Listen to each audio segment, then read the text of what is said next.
Numerology बद्दलच आता आपण चालू करूया बोलणं. ओके. सो न्यूमरोलॉजी कसं काय, म्हणजे कुठून सुरुवात झाली आणि काय पॉईंट होता की जेव्हा तुला असं वाटलं की ह्याच्यात आपण यावं? कारण आधी तू जॉब करायची, डोळे तपासायचा, मी सोप्या शब्दातच हो बोलतोय. हो हो तर त्याच्यानंतर मग न्यूमरोलॉजीकडे कसं काय म्हणजे टर्न झालीस? न्यूमरोलॉजीमध्ये मी टर्न कशी झाली तर माझी आई खूप आजारी होती आणि मग मी असंच एक ओजस म्हणून एक आहे तर तिथे मी जॉईन केलेलं बिकॉज ऑफ मला अल्सर झालेलं. म्हणजे मी तिथे मरता मरता वाचलेली.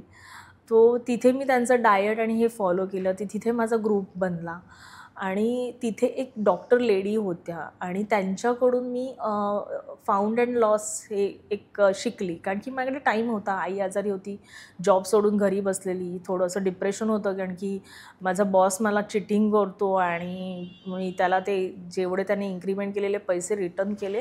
म्हटलं नाही करायचं आहे, जिथे तुझे एथिक्स नाही ते तू फॉलो नाही करत त्या माणसाबरोबर मला कोणतीच काम करायचं नाही.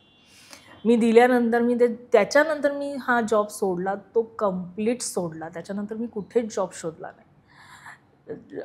बॅक टू बॅक आई आजारी असल्यामुळे माझ्या मम्मीच्याच ह्याच्यामध्ये माझे एक अंकल आहेत, तर त्यांच्या फॅक्टरीमध्ये थोडा वेळ मी काम केलं. त्या फॅक्टरीमध्ये थोडा अनुभव घेतला, पण तिथेही समहाव माझं जमलं नाही आणि मग मी ते पण सोडलं. आणि मग आईची तब्येत खूप खराब झाल्यामुळे मला सांगितलं गेलं की तुला इथून, म्हणजे आई 3 ते 4 महिने असेल. सो मी म्हटलं की 3 ते 4 महिने. मग तिची इच्छा होती की पालनपूरला जायचं. सो मुंबई सोडून मी पालनपूरला शिफ्ट झाले. पालनपूर कुठे आलं? गुजरातमध्ये, राजस्थानच्या थोडंसं अलीकडे आलं. तर तिथे मी बराच वेळ होती, 3-4 महिने. पण मी घरी कोणालाच सांगितलं नव्हतं आणि तिची ट्रीटमेंट चालू असताना मी नॅचरोपॅथी शिकले.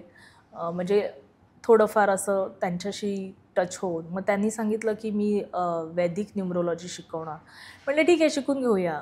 अंक असतील ना, न्यूमरोलॉजी म्हणजे नंबर्स, मी वेडी ना नंबरची. म्हणजे शिकूया. नंतर ते राहू चंद्र तारे सगळ्याला म्हणून मॅडम मला नाही शिकायचं, घ्या तुम्ही बसून, मला नाही शिकायचं.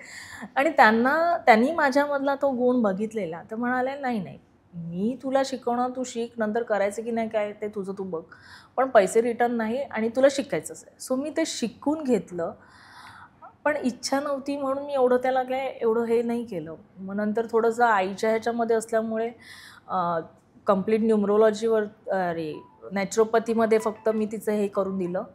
आणि ते केल्यानंतर मला हे कळलं की आपण म्हणजे जो आहार आहे आपला, डायट, तो कसा असला पाहिजे. आणि त्याच्यावरून ती 1.5 वर्ष तिने काढले. म्हणजे आपण जे खातो पितो त्याच्यात किती थॉट्स तुमचे इन्व्हॉल्व होतात हे मला कळलं. आणि 1.5 वर्ष इज नॉट स्मॉल पिरियड. आणि त्याच्यामध्येच लॉकडाऊन होतं, करोनाचा काळ होता. आणि ते बघता बघता मला असं कळलं की आपण जर काही इच्छा केली तर होऊ शकतं. आणि त्याच्यात माझी आई गेली. म्हणजे तिला करोना होता म्हणून नाही गेली, नॉर्मल डेथ होती. आणि त्याच्यानंतर तिच्यासाठी जे तिने थॉट्स क्रिएट केलेले ते नेमकं तिच्या डेथच्या वेळेस झाले. आणि त्याच्यानंतर माझी 360 डिग्री माझं लाईफ चेंज झालं. 360 डिग्री म्हणजे मला पाहिजे म्हणजे पाहिजे, नो म्हणजे नो, असंच पाहिजे, हा अँगल असा तर असाच पाहिजे, असा नाही चालणार, अशा माइंड सेटअपची मी होते. आणि ते मला कळत होते. माझ्या चष्मा मी घालते तर त्याच्या अँगलवरून मला माहिती होतं की मी तशी आहे म्हणून. पण जसं माझं नेचर चेंज होत गेलं ना, माझ्या स्पेक्टिकल अँगल ऑल्सो चेंज. म्हणजे हा खूप मोठा सर्च केल्यानंतर मला कळलं की अरे बापरे, हे असं पण होतं, नंबर्स किती काम करतात लाईफमध्ये.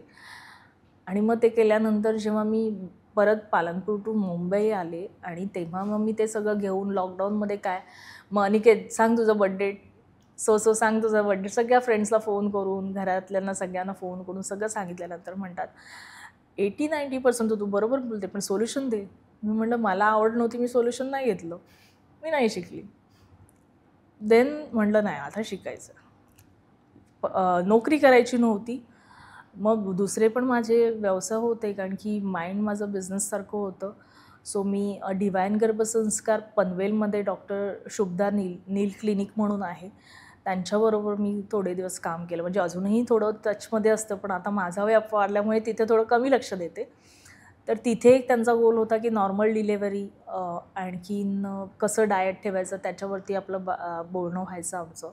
सो तिथे थोडंफार मला शिकायला मिळालं आणि त्याच्यामधून पण मी माझ्या आईच्या दुःखातून बाहेर निघाली.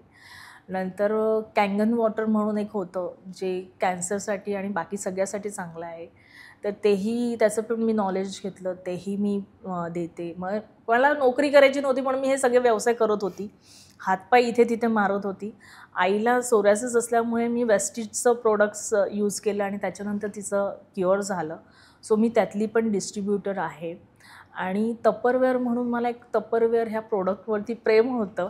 सो मी टपरवेअरची मॅनेजर पण त्यावेळेस बनली. सो जस्ट असंच एका क्लबमध्ये सॅटर्डे ग्लोबल क्लब म्हणून आहे, तर एक क्लायंट आहे, त्यांनी सांगितलं तुम्ही मराठी आहे तर तुम्ही तिथे का नाही जात. म्हटलं काय आहे मला माहीत नाही. सो मी ते घेऊन तिथे गेले ॲज अ व्हिजिटर. पण तिथे जेव्हा काही वरिष्ठ होते डायसवरती ते त्यांनी काही थोडं सांगितलं माधवराव भिडे यांच्या संदर्भात. सो मी म्हटलं ह्या माणसाचे थॉट आणि माझे थॉट सेम होते. म्हटलं ठीक आहे, मी मेंबर झाले. मी फीज पण नाही विचारली, मेंबर झाले आणि मग मी ती फीज भरली. म्हटलं हरकत नाही, मराठी माणूस आहे ना, मला करायचं आहे. सो मी तिथे इंडक्ट झाले. त्याच्यानंतर त्याचा उपयोग कसा करून घ्यायचा हे मला माहीत नव्हतं. नंतर काही थोड्या दिवसांनी त्यांनी मला कोर टीममध्ये घेतल्यानंतर मला कळलं की अरे हे केल्यानंतर माझा बिझनेस वाढतो आणि बरंच काही फायदे होतात, नेटवर्किंग माझं वाढतं आणि मला बोलायला आवडतं, म्हणून ते मला खूप चांगलं वाटलं. त्याच्यावरती मी काम केलं. काम करत असताना एक कळलं की मला जर तू आनंद देतोस तर मलाही तुला काहीतरी द्यायला पाहिजे. तेव्हा तर काही मी टपरवेअरचे डबे देऊ शकत नव्हती, कारण आम्ही पिकनिकला गेलेलो. ते म्हणाले चलो तुम लोग ने मेरे को खुशी दिया तर मी पण तुम्हाला काहीतरी देतं. सो मी त्यांना सगळ्यांना त्यांचे एंजल्स नंबर वगैरे दिले आणि 3-1 महिन्यांनी त्यांचे रिझल्ट मला आले की अरे तुझं हेच खूप चांगलं आहे. सो तिथल्या जे पब्लिक आहेत तर त्यांनी मला सांगितलं तू सोड, टपरवेअर नको, तू न्यूमरोलॉजी घेऊन ये. सो म्हटलं थांबा, माझं हे पर्सनल इयर नाही आहे, नेक्स्ट इयर मी नक्की घेऊन येते. जेव्हा रिन्यू केलं तेव्हा मग न्यूमरोलॉजी. सो त्याच्यामध्ये मला जवळ त्या क्लबमधूनच ना बरेच क्लायंट मिळाले आणि ते खूप खुश आहेत असं मला वाटतं. पण नक्कीच असणार, कारण नसते तर आले असते ना माझ्याकडे. कारण की जे आहे ते रिअलमध्ये आपण बोलतो आणि ते पटतं लोकांना.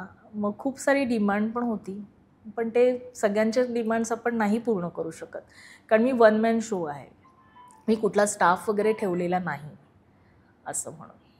तुम्ही हा व्हिडिओ इथपर्यंत बघितलात म्हणजे हा नक्की व्हिडिओ तुम्हाला आवडला आहे. ह्याचा पूर्ण व्हिडिओ, पूर्ण पॉडकास्ट आपल्या मेन यूट्यूब चॅनलवर आहे, ज्याचं नाव आहे वन टेक विथ अनिकेत. हे चॅनल तुम्ही नक्की फॉलो करा आणि इंस्टाग्रामवर आम्ही बऱ्याच रील्स ह्या व्हिडिओच्या अपलोड केलेल्या आहेत, त्या पण तुम्ही सगळ्या बघा आणि वन टेक विथ अनिकेत हे इंस्टाग्राम चॅनल पण फॉलो करा.